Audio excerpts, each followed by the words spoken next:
Okay, I hope this thing is recording. Excuse my um French and bad language, but you can obviously see that just terrible word right in front of Hoin Kioma right there. And I hope you would excuse me for that. But since in the last video where we were talking about time travel and how to time travel, I want to actually make the video and make progress in actually moving forwards through time and having some sort of consistent upload schedule and one that actually propagates through time and space. Uh, Excuse me for the uh, time, time talk, time vocabulary, vernacular, analog, whatever. I don't know. Um, but yeah, we want to talk about time travel. And the way I've come to my open conclusion so far is that you got to go fast. You got to go Sonic. Actually, you don't have to go Sonic. And also, I really hope this doesn't get copyrighted. I know this is pretty stupid right here, but stupid is the important part of existence because without stupid, you don't have smart. And, that's the yin and the yang. Um, Not if no offense to stupidness, because, well, it's important. It's a part of being. The fool is the best one, the best tarot card because it can become anything. It can become the king. The king is already stuck in his ways, but the fool can become something more. Um, with that humility and you know, past the stupidness, the silliness. Um, I don't think you need to go fast in my way of time traveling. I think that you need to reverse time through space, and you also need to reverse time. So you need reverse time and space. I said that wrong. Now, here's a beautiful picture. It's really just nothing, but I'll talk and let you look at the background because why not? Um, So, to move through time and space is the key. We are in this universe, and there are going to be things that happen. And in those happenings, those are called world lines. They travel across space and they travel across time. Now, when you have something moving through space and time and makes this wiggly object that is called the world line. So you can imagine the Earth moving through space right now. The easier way to imagine it is, since you're more familiar with yourself, is that you imagine yourself walking through maybe this field right here, and you're on the left side of the screen, and then you move to the right side of the screen. Well, you before the left side of this when you were at the beginning at the left side of the screen, when you're moving through, you've completed it to the right side of the screen, you've created a world line. And in the middle of that world line was the past, because now you're at the end of the right screen. In that past, if you want to get back to that past, I determined that an open determination, and I don't even have proof for this, um, but it's what I think is happening, is that you need to rearrange all the atoms back to the way that they were.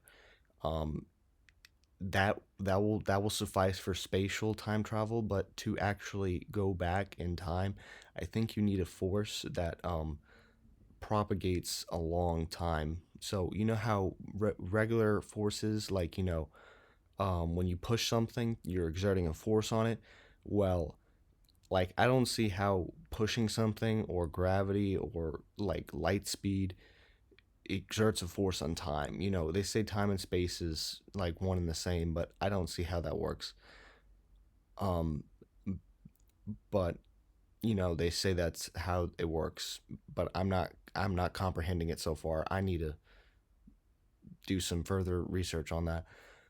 So to you have your and the perfect spatial time travel would be a counter acting force, right? So if you moved 5 steps forward, you're going to move 5 steps backward to time travel back into the spatial past.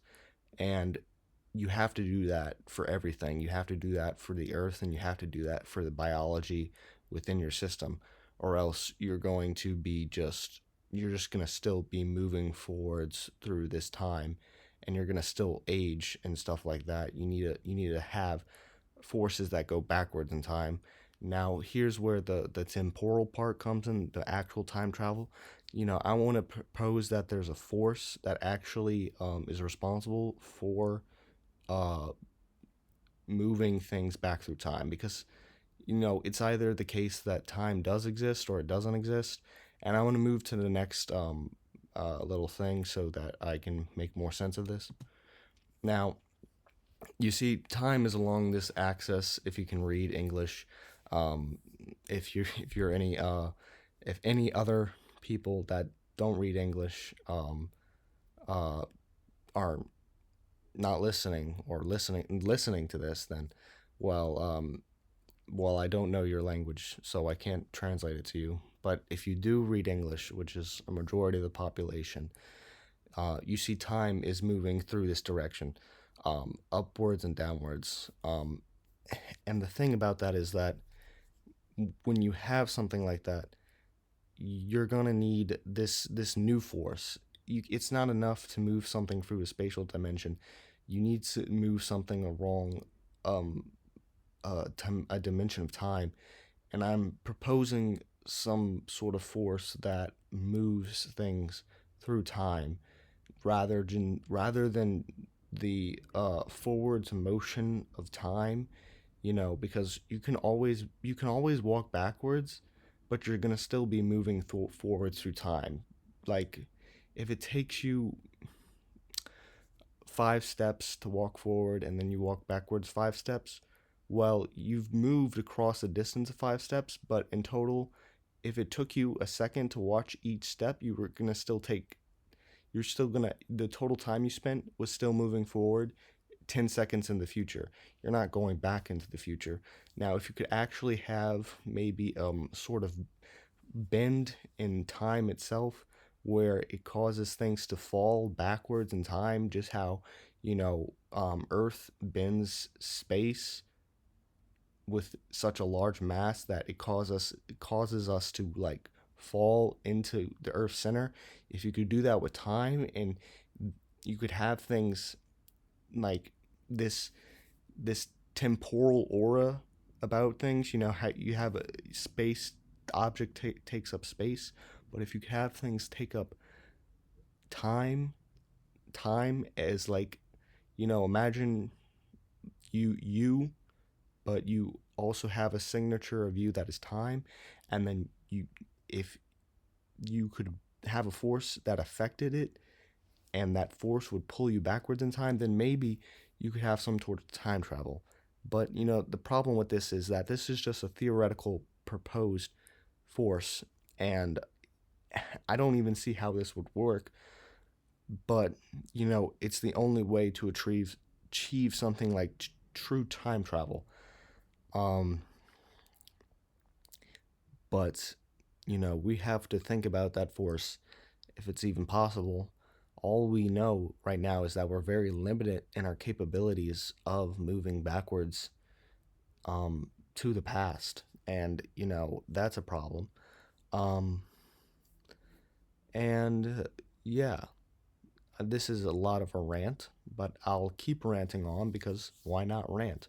Um, so moving forwards in time, or well, time not even existing. Time is real, right? But it's also not. It's like this: the universe takes up a total amount of seconds, and it's an infinite amount of seconds. I think so. A cold death of the universe will take about an infinite amount of seconds, because the universe will just keep expanding even though everything is going to go cold. um but if you had the total time of the universe, let's say in this case infinite or finite, but you would have time, and you'd have those seconds, but those seconds are almost a construct, because all things all things just keep moving forward through time, and any illusion of moving backward in time, reversing a video, is just moving forwards through time in a different perspective.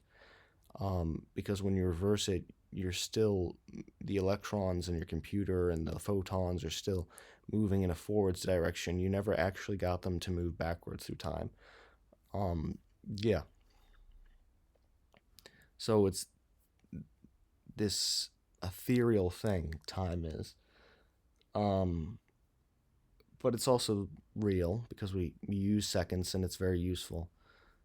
Um, Moving forwards in time, I don't get how light travel would do anything about that. We'll have to save it for the next video. But thank you for watching. If you did watch, I don't know. Um, Thank you for watching, and I'll see you in the next one. Maybe we'll talk about forwards time travel. Maybe we'll talk about recording everything in the universe. Maybe we'll talk about some other stuff. Yeah. We'll talk about stuff, right? And maybe this will be a recording. One little small recording in the vast universe of things. Thank you for watching. I will see you in the next one of Vidrasens.